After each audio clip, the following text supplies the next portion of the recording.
Priyanka, what an absolute pleasure to have you on my show. I have been following your 10-year crazy career from the beginning. I can't believe that you've accomplished and done so many diverse roles in the span of a decade, but you have. And I want to have the opportunity to maybe touch upon a few of the high points. Obviously, we're not going to get to all of it. Otherwise, it's going to be like an hour show. And, and we have 15 minutes to like really rock out a little bit about who you are as an actor. You're definitely an actor's actor. You have, really performed across the plethora of different types of roles. The reason you're here is because of Devi. So I want to start there. So talk to me a little bit about why you decided that this role would be something that you were interested in doing. So it's a funny story, actually. Karishma, who's the director of the thing, and she asked me to get in touch with another actress, and I'm like, what do you mean? I mean, it's all in good spirit, of course, but it's like, no, I have this diploma film. I really want to, share it with her.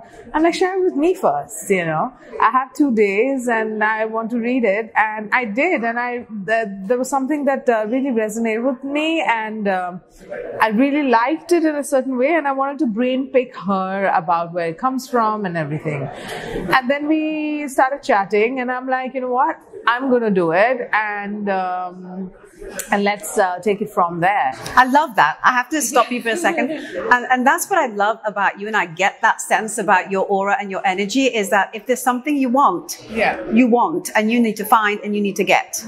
Right? And this role really was something that resonated with you. It really did. It did. And I understand where it comes from, the decadence of the Indian Delhi life. She wanted to explore and expose or experience or have the audience experience. And, we're all raised by nannies and everything. And then they become like a really, really ingrained part of our lives. And so from there, coming from there, and then I was already doing like that mold of, the tribal woman or, so I'm like, okay, it's something I want to really get to the layer of, one step down and one step into it. And get better at it as an actor, but at the, authentic. But at the same time, I just wanted to explore. And sexuality is just a really tiny speck of the film, which I find incredible because she's not tried to like prove a point in any way.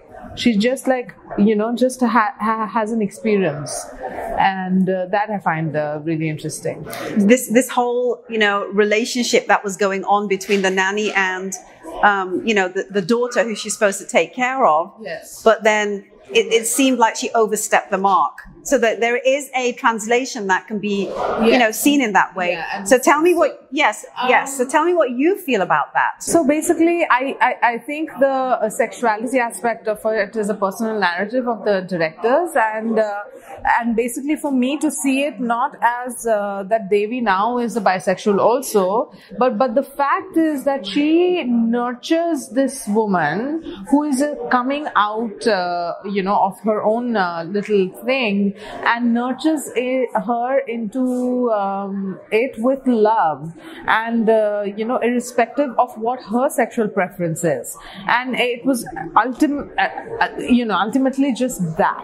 I found that as a nanny you seemed a little bit too glamorous, maybe a little bit too pretty for the role, and perhaps that's why she kind of fell for you and you helped her open up, her identity and her sexuality. Maybe that is or isn't the case, but I kind of felt that, damn, if, my nanny's that hot, I mean, obviously something could like that could happen, right? Yeah. So here's the thing, okay? So glamorous, I don't know if it's the right word, but they're gorgeous. Like, the nannies who have raised my children, or I have been raised by these gorgeous tribal women with like authentic, beautiful jewelry in gold and metal, and just really, I mean, it surpasses any modern woman's idea of beauty and elegance and radiance and all of that. And they're all like really, really stunning. And and then the culture also comes from there, like, you know, the resilience and the endurance of, like, you know, okay, you know, actually end of the day, I know my place, you know. And it's so, it's no matter how I look, but the class system is so like ingrained in our upbringing and our society that it doesn't matter how she looks. And yeah, it just like people are people, you know, some people look like this and some people look like that. Absolutely. But it just so happens that in the class system that she knows her place in that food chain.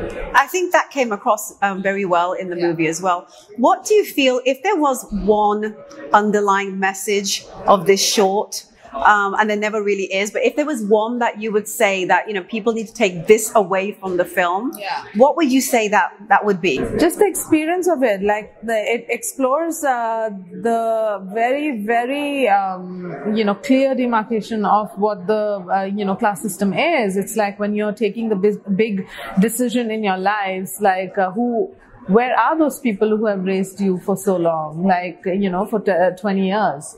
And it's like you never keep in touch with them. They become absolutely obsolete in your life. And yeah, so that I think is very evident in the film. Brilliant. And I got that. So I'm happy that I'm one of the people that got the purpose of the short. I want to talk a little bit and expand on just kind of the repertoire and the diversity of the repertoire that you've had in such a short span of time. I mean, a decade is not a long time, but you've amassed such a you know, like a resume, right? So whether it's Oscar-winning film like Lion, or whether it's, you know, Nirbhaya, or whether it's Sold, you know, all films I've seen you in, I've been following your career over the years as well.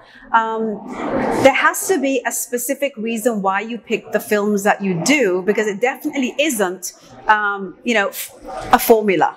You're not a formula actress in the conventional sense. You seem to be an actress that picks roles for a purpose. So I want to understand how that works in my brain. And is it the brain? Is it heart? Is it a combination of things? Actually, like, you know, more to do with heart, and also, you know, I have to wake up in the morning and say, okay, this is the story I want to tell. And sometimes I'm just all over the place because, you know, sometimes the choice is not there. And then serendipitously, you know, some things have just fallen into place, and I'm like, okay, I will not question this. I'll just go with it with authenticity and commitment, and I will learn something from it. And I did. And now, you know, because my third eye, or, you know, my radar has opened, now I'm getting a little more greedy and a little bit more selective, and the choice is all there for me. And I'm like, okay, I could do this, and I could do this too, and I want to explore that. And yeah, so but I'm just purposeful as a human being, you know. There's nothing out of purpose in my life, even the mess in my room right now. So yeah. I love it. So tell me how it feels to be on a set as you know, big budget set like something like a Lion, versus being on a set of something like Nirbhaya, or this short that you did. Like, how is that? You know, as an actor, how do you kind of, you know, make it work for you? You know what I mean? Yeah. See, otherwise, you know, if you think your career is in your control, sometimes it's not. And but the set is somewhere that you are absolutely a professional in. It doesn't matter. Cinema is cinema. A set is a set. You have to make it worth your time. You have to make it worth their time. And I'm extremely like a tyrant when it comes to that kind of proficiency. And yeah, so and then between action and cut, like, there's no BS with me. So yeah. And do you get kind of overwhelmed if you're working with a certain kind of, you know, actor or a certain director that is really, really well known? Like, do you get intimidated at all by that? No, not at all, actually. I really don't. But what I do get overwhelmed by is, you know, some sets are toxic. You know, when when you don't hire the right people, or the synergy is not there, and you can clearly see it, but then you work that as well, because then you're a professional, and and this is what you learn. It's like, okay, not everything will be according to a plan of some god. Absolutely. Right? Yeah. So, but this is where your professionalism comes in, and your experience comes in, and I've stopped being so overwhelmed before. Like, I remember my first film was so hard for me emotionally and even professionally. I couldn't understand what the director, was asking me, and he was very derogatory, and I was just like, I don't know what's happening. Like, and it's almost like, with actors, what happens is when you critique an actor, it's a very personal kind of thing, because you're critiquing him as a human being. So, and then you have to separate yourself from the character. So, and people need to understand that. And very, very, important directors understand that. Like, and everybody is important. And people who understand that, even whatever short film, and I guess film school teaches you that in that way. And that's why I really actually like working with the film school directors, because it's very fresh from the board. I can literally chew on them, because on bigger sets, they depend on your skills. So you come in and get out. Maybe you will be friends, maybe you won't be friends. But with film school, fresh off the boat, like kind of perspective, I learned something a little bit more. I love that about you. That's such a humble statement, considering the kind of, I don't know if it's humble or crazy. I would see it as humble. You see it as crazy, and I think we're good. We've covered our bases. Yeah. So I want to ask you something. Nirbhaya, I saw the play in New York, and I found it to be extremely intense. Extremely intense. So when you're doing something like that over and over again, how do you switch it on and off as an actor? And I'm using that particular, project because it was such an intense performance. It was really intense, and it took our time. I'll get skillful as a human being, going switch on and off. Therapy helps, but it's important to take care of that, because you're functioning on that kind of frequency, and you have to take the audience there, and for that you have to have the kind of energy and the ambience in yourself to actually do that. And do you psych yourself up? Do you psych yourself up? No, it's almost like a frequency. You have to take yourself there in very dark places. The radiance also comes from there. Yeah. So, and I'm raw, and sometimes people are uncomfortable with that rawness, and I'm just trying to take that away from my personal life. Give them all the be fun, and sometimes my partner gets really because at home, when I'm actually, practicing something. So now what I've done is I work out of not home anymore, because, when I switch that off, I come home and I'm like, okay, I'm playing the role of a mom who needs to be joy and who needs to be responsible and blah, blah, blah. And and me as an artist will be a variety of things. So it's almost like schizophrenic, but it is what it is. It's what we sign up for, and we want to tell new stories, right? So you got to take yourself there. Now I want to do some fun stuff. I'm putting it out there. I want to do really, I haven't really experienced comedy that much, and I just think my daily life is so comedic, I'm just falling on my face sometimes. And so I want to explore all of those aspects of just being normal, and how seriously as actors we take ourselves. And I see the community in Bombay, and I'm like, you know, who are you and who am I in the mix of things? And I'm like, why can't we be normal? But there's nothing normal about it. We're just like always trying and fighting for that space and the seriousness. And like, and I'm like, oh my God, I'm so bored. Yeah, no, I hear you. Yeah. So let me ask you something. So, you know, I've been interviewing people for, you know, the last 15 years, and I'm always able to kind of put them in a box, right? You know, this is the Hollywood actor. This is the independent film actor. This is the, you know, Bollywood actor. Yeah. I can't put you in any box because you've literally done them all. Yeah. So, you know, so now... I still haven't done like a big Bollywood, you know. You did Gulaab Gang. You did that? Yes, I did. Yeah. But it still wasn't like, you know, like a blockbuster where, you know, the business also makes sense, right? I understand what you're saying. So do you want to do that? Like, do you want to go the like Bollywood formula way? I will never have a formula, but what I'm saying is, I want to experience it. Yeah. I want to experience like a big Hollywood blockbuster as well. Yeah. I want to do them all. I kind of see you on a on like a prime time show in North America or a sitcom or something. I just feel that you've got so many nuances in your character. You know, from what I've seen of you on a personal level, as well as, you know, the diversity of talent and skill you have. I think that you would be so awesome and quirky if would you take an opportunity like that? 100%. I am reading some great stuff that's coming my way from there, and American television is blowing out of the park with the content, and I'm like, I really want to experience it because, you know, as an actor, like, I mean, you know, how lucky will I be to wake up to do something that is just great writing. You know, there's great casting. There's, you know, the people who believe in you and the system that, you know, is, you know, I'm like in my bed in India and I get access to all of that amazing stuff via Netflix and all of those places. And I'm like, I want that. Yeah.